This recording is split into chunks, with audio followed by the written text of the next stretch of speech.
The 2021 season has been tense, with the championship lead going back and forth between Verstappen and Hamilton. But one theme throughout this season has been the media comments from Christian Horner. His latest controversial comment came from qualifying at the Mexican Grand Prix, where he claimed both drivers were Tsunodaed on their final qualifying runs. But of Christian Horner's comments actually created a toxic environment at Red Bull. Let's have a look. My name's Andy, and this is Behind the Drive.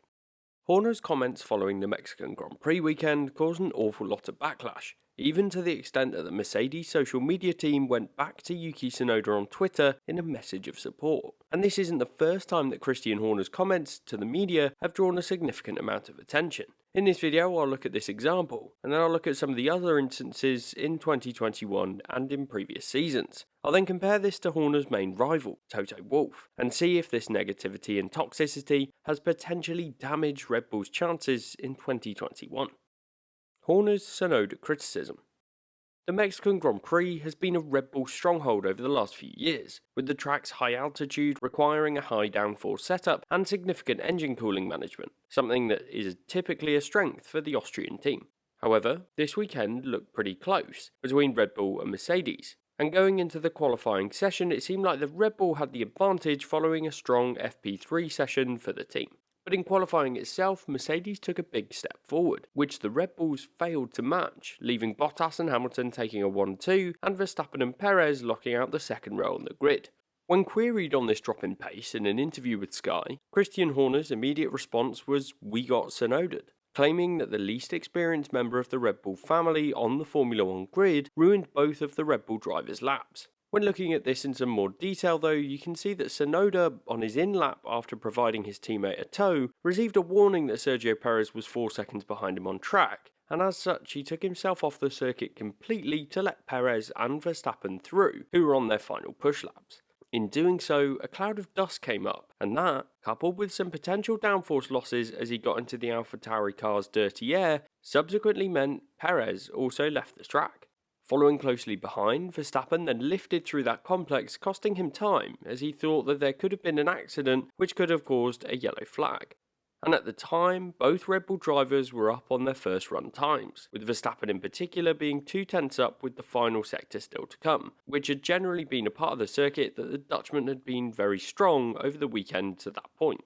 So it could be argued that he could have been ahead of Hamilton on the grid without this confusion at turns 10 and 11. What more could Tsunoda do? He was on an in-lap and left the track in plenty of time before Perez and Verstappen got to him. Through a chicane, you can't stay off the racing line the entire time without leaving the track, so Tsunoda did everything he could, and then followed the polystyrene boards the correct way to ensure he didn't end up being hit with another penalty, in addition to the grid drop that he would face anyway for taking a new power unit. This was part of the issue though, as the angle he was heading towards those bollards made it look like he was heading back towards the racing line through turn 11, which could have contributed to Sergio Perez's decision to follow him off the circuit, as he may have felt that it was more important for him to avoid a potential collision. Now personally, I would argue that Perez should have been aware of these bollards and the fact that the AlphaTauri driver would need to travel on the right hand side of that first set before switching back to the left before rejoining the circuit. But at the same time, the dust combined with this angle would probably make things a bit more confusing for him, and probably meant he ended up being distracted enough to take the evasive action that he did. And then all of these elements will have contributed to Verstappen's subsequent decision to lift through that series of corners. So it seems like it was a situation in which there were a number of factors which contributed to both Red Bull drivers losing their final runs. But I don't think Tsunoda is the one to blame here.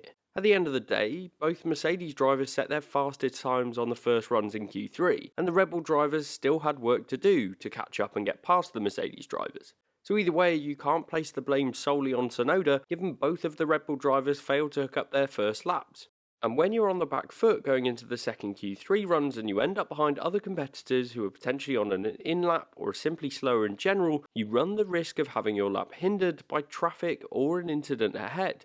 If they wanted to eliminate that risk, then they could have chosen to send their cars out earlier in that session. And even in the case of Sergio Perez, once his run was finished, he said on the radio that the car was never the same, something which later emerged to be relating to a rear wing, which was swapped with his teammates after FP3. The Mexican driver was openly frustrated with Tsunoda, but his lack of pace was almost certainly car-related as opposed to this incident.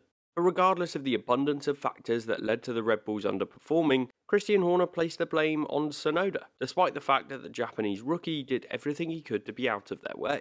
And even if it was an off-the-cuff, blasé comment, it shouldn't be the first thing that comes to mind when someone asks you what went wrong for the team in the Mexican Grand Prix qualifying.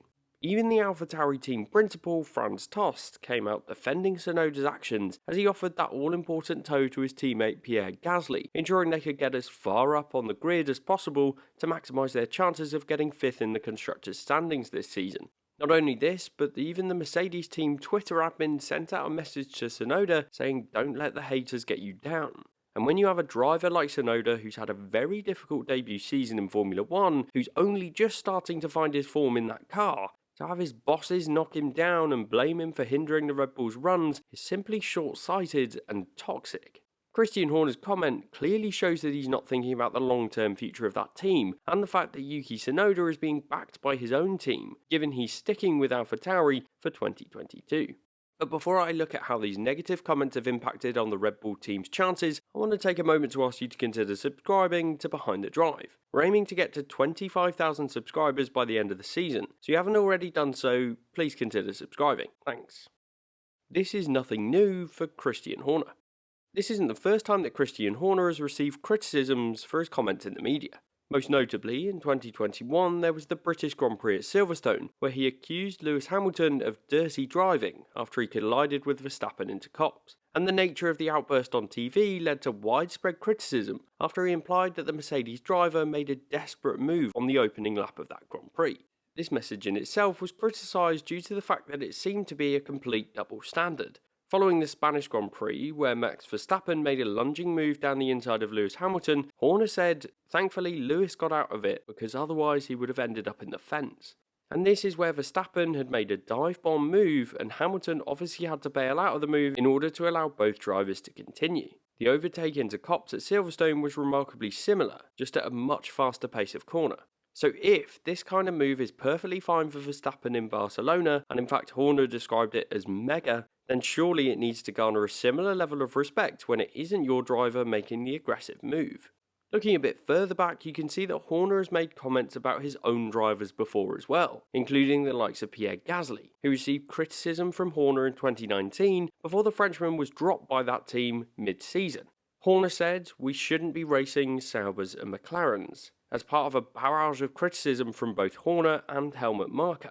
The question I would have here, though, is just to ask at what point these kinds of comments would actually help Pierre Gasly in that Red Bull. The team were clearly not interested in acting upon the driver's comments and desires to make the car easier to drive, instead purely focusing on Max Verstappen. And blasé comments in the media is not a solution to that problem, it's just passing the blame onto someone other than yourself. So these kind of comments from both Christian Horner and Helmut Marko are nothing new for 2021. But for me, it feels as though this approach isn't particularly helpful, nor is it a good way to create a positive, high-performing environment. A key theme throughout these comments is the fact that Horner is so often looking for someone to blame when things go wrong for Red Bull. And when you compare this to Red Bull's main rivals in 2021, Mercedes, they're an organisation which operates with a no-blame culture. But this doesn't mean that their team principal, Toto Wolff, shouldn't receive criticism himself. Toto Wolff's media comments. So whilst I've been very critical of Christian Horner in this video, I think it's important to offer a comparison to his main rival on the grid, Toto Wolff. As I've already mentioned, Wolff leads a Mercedes organisation which has a no-blame culture, something which allows them to learn from mistakes quickly, with people being open and honest when things go wrong. This seems like it's the antithesis of the approach of Christian Horner's media comments. But Toto Wolff isn't faultless either. Even recently, Wolff has suggested that this season could well end in a similar way to the title showdowns between Alain Prost and Ayrton Senna in 1989 and 1990, or between Michael Schumacher and Damon Hill in 1994, where on all three occasions the title contenders collided to ensure neither driver had the ability to score points in the final few races of those respective championships, and ensuring the title would be confirmed. To imply that either Hamilton or Verstappen would make such a move is incredibly controversial, and has even led to criticism from Christian Horner himself, who said he was disappointed to hear this from his Mercedes counterpart.